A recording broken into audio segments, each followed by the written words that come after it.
আসসালামু আলাইকুম আমার প্রিয় দর্শকেরা, আপনারা তো অনেক রকমের পোলাও খেয়েছেন। আজকে আমি চূড়া দিয়ে পোলাও করব। এই চূড়ার পোলাওটা খেতে এত মজা। তো আমি তার জন্য নিয়েছি এখানে পেঁয়াজ কলি নিয়েছি দেখেন, আর এখানে গাজর নিয়েছি। কাঁচামরিচটা আপনাদের স্বাদ মতন নেবেন, যে যেরকম জাল খান। আর এখানে আমি মুরগি নিয়েছি, তারপরে ডিমটা আমি সিদ্ধ বসিয়ে দিয়েছি। আমি এখানে চূড়াটা ভালো করে ধুয়ে এটা আমি একটু ভিজিয়ে নিব। তো আমার প্রিয় দর্শকেরা, আমি এখানে সবকিছু গুছিয়ে নিয়েছি, আপনাদেরকে এগুলো তো দেখিয়ে দিলাম। এই যে মুরগি নিয়েছি দেখেন, মুরগিটা কেটে নিয়েছি। আর ডিমের অবস্থা কি বলবো, দেখেন আমার ডিমের কোন অবস্থা, করুণ অবস্থা হয়ে গেছে। ডিমটা দিয়ে আমি টুকাটুকি করতে করতে আমার ডিমের কি অবস্থা। যাক, এখান থেকে আমি খোসা ছাড়িয়ে কেটে কুটে দিব। আর এখানে আমি পেঁয়াজ নিয়েছি, পেঁয়াজের পরিমাণটা একটু বাড়িয়ে দিতে হবে। তো আমি চুলায় এখানে একটা পাত্র বসিয়ে দিব।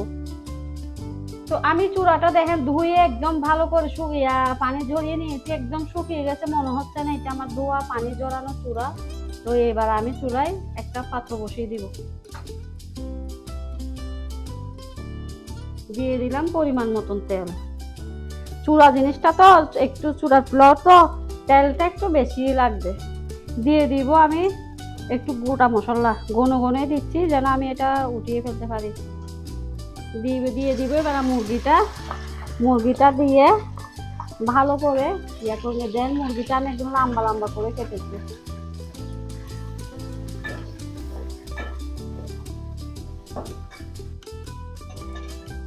কিছুটা আদা রসুনের পেস্ট দিয়ে দিলাম আমি। এবার আমি এটা নেড়ে চেড়ে একটু ভেজে নিব।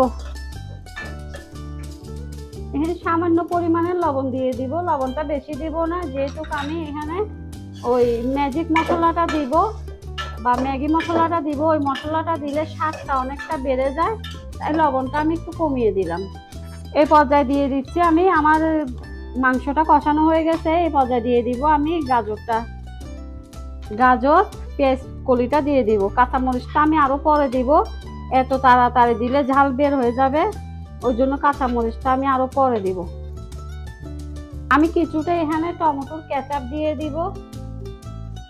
টমেটোর কেচাপটা আমার 2 চামচের মতো, মানে আমার বোতলও শেষ, তাই আমি এভাবে দিচ্ছি। বেশি হবে না, 2 চামচের মতনই হবে।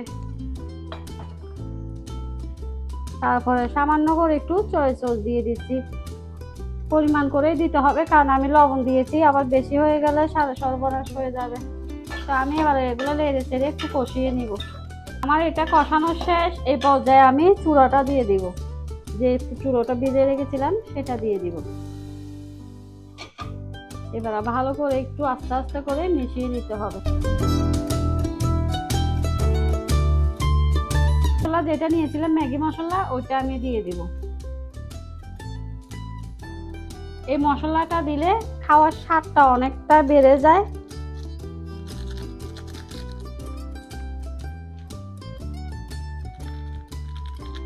আবার এই মশলাটাতে লবণ থাকে, আপনারা এটা যখন যদি দেওয়ার ইচ্ছে থাকে এইটা একটু বুঝে শুনে দিবেন, যে আবার অতিরিক্ত দিয়ে দিলে তাহলে লবণ বেশি হয়ে যাবে।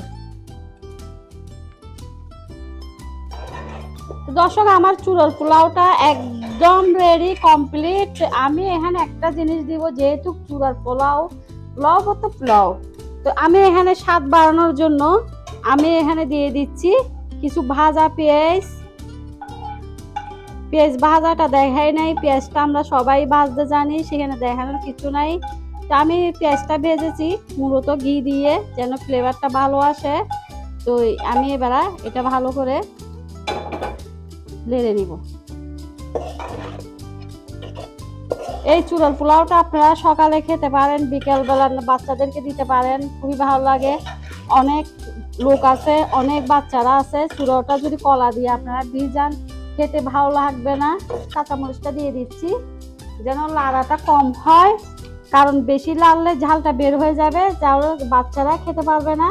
তো দিয়ে দিলাম আমি ঘি, আমি 2 চামচ ঘি দিয়েছি। ঘি আমি আগেও দিয়েছি পেঁয়াজ ভাজার সাথে। তো এবার আমি এটা ভালো করে নেড়ে পরিবেশন করব।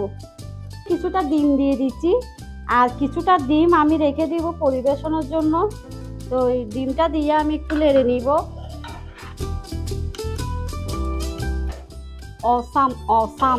এইভাবে চুড়োর পোলাও যদি করে খান আর কি লাগে, অসাম, খুব মজা খুব মজা, যেটা না বললে নয়, মজা খুব মজা।